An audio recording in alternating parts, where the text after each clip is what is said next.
One of our great gifts in San Jose, being a teaching institution, is that if you stick around here long enough, you can watch our students become poets. They actually become poets. And so I guess we are a place where poets are trained and where poets can grow.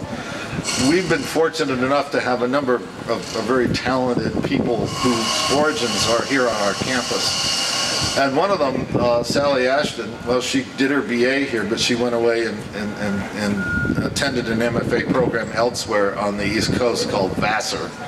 But she came back in glory, and we're happy to say that she teaches here in the creative writing program, and she's also one of the composition faculty at San Jose State.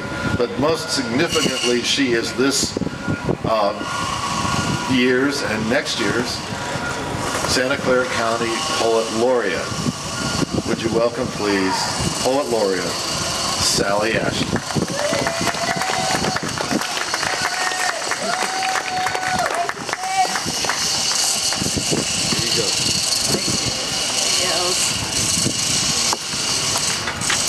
Thanks for being here. Thanks for listening over the loud noise that it seems like there's always going on campus. Legacy of Poetry Day is an exciting day. What a great time to welcome folks back. Look at these folks coming back to read their work, to think about who came before us, who became writers, who taught us writing. And it's a fabulous legacy, and I'm so proud to be a part of it. I'm going to start my reading with two legacy pieces. I'm going to start with a poem written by a former professor of mine, Harvey Birenbaum, Professor Emeritus, who unfortunately died shortly after his retirement. He wrote more scholarly works than he did poetry. He was, I think, a poet at heart. He taught me a lot about myth, and that has served my poetry well. So here's a piece he wrote. I believe his book, Doing Violence, was written when he was in college. Interesting. My grandfather's death. He was dying, and I told my mother I would write. Before I knew what I could write, he died. That night, we drank late at the Heidelberg to celebrate a small success. And so it goes. The U.S. mail will not be quick enough. But as the beer worked in, I thought of him and of his wry perceptions. Harvey. Another part of our legacy here at San Jose State is Lorna de Cervantes, a Chicana poet who is written a number of books, is very highly awarded, and she grew up here in San Jose, saw the landscape change, got her BA here, graduated in 1984, that's when I graduated, no, 1984, and now teaches, I believe, in Colorado, although right now she's the current UC, what is it? Find her. She's at Berkeley anyway for the year as a special faculty. So her poem is called Freeway 280. When I moved here, there was no Freeway 280. It was on the maps. It came in, it stood crazy over here for a while with overpasses that went to nowhere. Changed communities, uprooted communities. We couldn't live without it now, but it is, but it was something sort of note at the time in terms of changing the life of Santa Clara Valley. Lorna de Cervantes, Freeway 280. Las casitas near the gray cannery, nestled amid wild abrazos of climbing roses and man-high red geraniums, are gone now. The freeway conceals it, all beneath a raised scar. But under the fake wind sounds of the open lanes, in the abandoned lots below, new grasses sprout. Wild mustard remembers Old gardens come back stronger than they were. Trees have been left standing in their yards. Albaricoqueros, cerezos, nogales. Viejitas come here with paper bags to gather greens. Espinaca, verdolagas, yerba buena. I scramble over the wire fence that would have kept me out. Once I wanted out, wanted the rigid lanes to take me to a place without sun, without the smell of tomatoes burning on swing shift in the greasy summer air. Maybe it's here, in Los Campos Extraños de esta ciudad, where I'll find it, that part of me mown under, like a corpse or a loose seed. I think it's those loose seeds of the people that have come before us here at San Jose State, and as well as the people who come before us in the literatures that we read so that we know what we're writing. Their loose seeds find a way to fall behind and take root and break into new life in the students and in the new poets that are coming out of the school. So I come today as Poet Laureate, yes, but also as a student who returned to San Jose State in the 90s, who had come from a career raising and writing my 3 favorite poems, my 3 kids, and then came back and to finish my bachelor's in English. So I'm Poet Laureate, yes, but I'm also a Spartan and I'm an alumni. And I got to come back, and actually now I'm a colleague with many of my former professors, including Professors Engels, Stork, Mayo, Cullen, Soldovsky, Chow, and some retired folks, Grant, De Arujo, as well, of course, Nils Peterson sitting behind me. And they so much are my legacy, and I want to applaud them, who steered me into the literatures that have stuck like that wild seed and have found a way into my poetry. Yeah, so that's what I want to say about that. So I feel very proud to be here, and any honor I have as Poet Laureate, I feel like I share that with the school here, with the faculty, and with the students.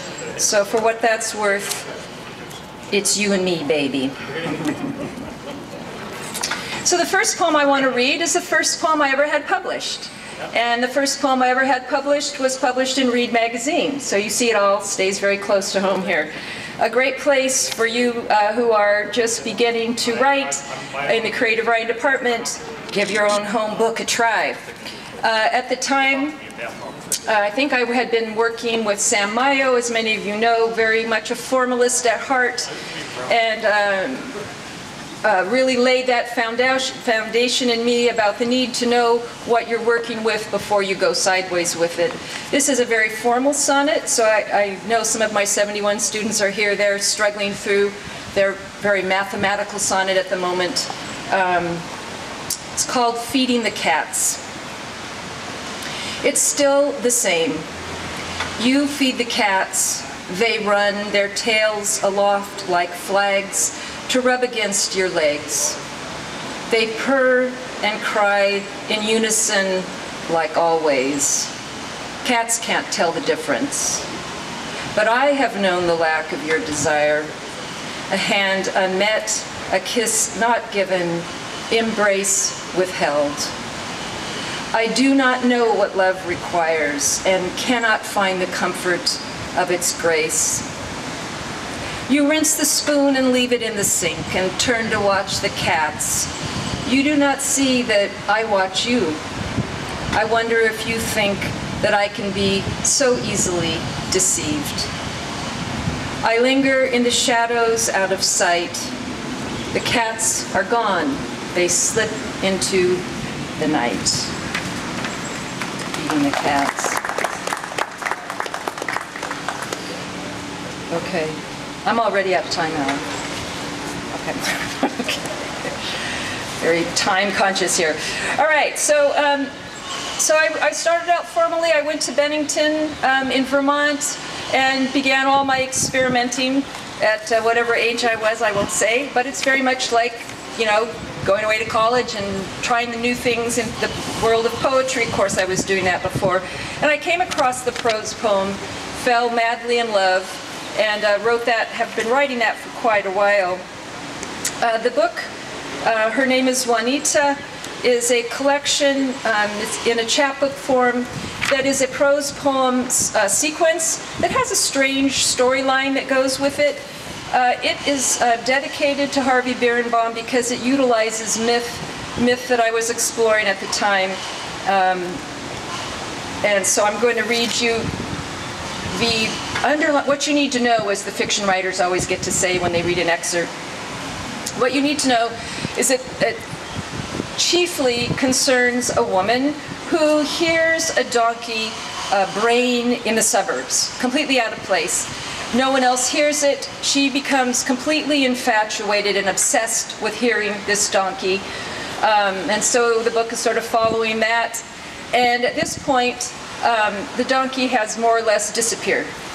This poem is called WWJD, What Would Juanita Do? Juanita disappeared, who never did appear. Appears to have vanished, leaving muteness like the end of magic or the beginning of madness. A return to wooden time, to iron and cement. The smell of burnt match. Or did I leave, wander away, a gate left ajar, forget a password, forfeit a faith required, rush right out of some dimension, unable now to re-enter, recognize landmarks, trace my steps back. To where? An all-purpose animal? When you hear Juanita, you know you have heard. Thank God coyotes cackle somewhere, because Juanita calls no more, and I am only the chicken I knew myself to be, nearly featherless. What would Juanita do? Sometimes the gods sleep, they don't peer out. I come home to an empty house. I enter the kitchen at dawn. I begin the first task of the day. One more of my Juanitas. 4th of Juanita. Juanita is July. Of course she is. Heat and unridable breeze. The burn begins when you swing your legs out of bed, walk barefoot across wooden floor to the open window. A smell of fresh tar and creosote. Flags fail to flap. She is a memory to fondle, a token in my pocket, a ring on a chain around my neck. Or did I only imagine? Do I? Apt. Each firework always bigger than the last, louder, choreographed to music, and passions swell. Incendiary spray of purple, green, the surprise of golden meteors pause, drop like molten wax, cool to cinder you flick from your arm. You wait for the next explosion. The mind's eye widens in recollection, a night to remember, one like no other. Such spectacles can't be trusted, however they are all I have. Like a donkey I follow in the tracks worn before me. What has been traveled, what will be traveled, and again and again. July the exception. Fireflies, fireworks, grand finale. Every constellation undiminished wavers some promise overhead. Funny. All right, I'm going to read you 3 more poems. We got to stay on the time at some point. This is my full-length collection, Some Odd Afternoon. Again, predominantly prose poems, if you know what that means. If not, I try to put a lot of melody and sound in my work anyway. I want to read the last poem, and it's a poem dedicated to Pat O'Loughlin, who was a student here, an adult returning student like myself here in the MFA program, a fiction writer, a gentleman, and a dear friend who died. He was also the former mayor of Los Gatos, so Pat O'Loughlin, dedicated to. It's a poem called How To. Don't waste a feeling, or a story, or a way, or a worry, a minute, a bird song, not even one shade of green. Promise the crows anything. Remember the turkey vultures, how all spring they return, one by one at dusk, to roost in the eucalyptus trees. Also consider the privet that readies new berries so the seasons will continue outside the window. Write a carte géographique de la lune. Nothing more sublime can be written in English, nor more shadowed with desire, nor more unsayable. That it has not been said enough, even water mouths its lonely syllable. It stutters across the sea and lays cool hands over a lake. Don't mention it anymore, someone will tell you. But how can you compress the horizon or keep it from its rising? It will leer or loom or drift, a silver eyelash, a minuscule crack, an irresistible opening you long to enter. What else is there to know? So much spills out and over, and the ceiling fan spins slow. The spider in its corner spins a secret, and the atoms in every part of everything spin. Spin the little wheels of our hearts. Spin beauty and its waning. The spider's finely wrought bundle, silent, wound with silken thread. Thank you. Okay. And this one's called Lost Sonnet. I wrote this spring with my 131 class, who were also writing an American sonnet. So maybe it's dedicated to them, Lost Sonnet. It was my 57th February that winter careened beneath the sky in time-lapse streams, the way you can see the planet curve itself towards spring, summer, the end of the year only begun. Bare branches shifted, stirred the sky with black spells, small birds tittered, tunes against the rise and fall. A crow landed where he couldn't hold, emblem on twiglets, more frail than feet, he struggled for balance, his dark weight, awkward wings askew, he flew, outsized dismay echoed mine midwinter in the half-started year. I stood between sunrise and set and saw these things, but never my way through.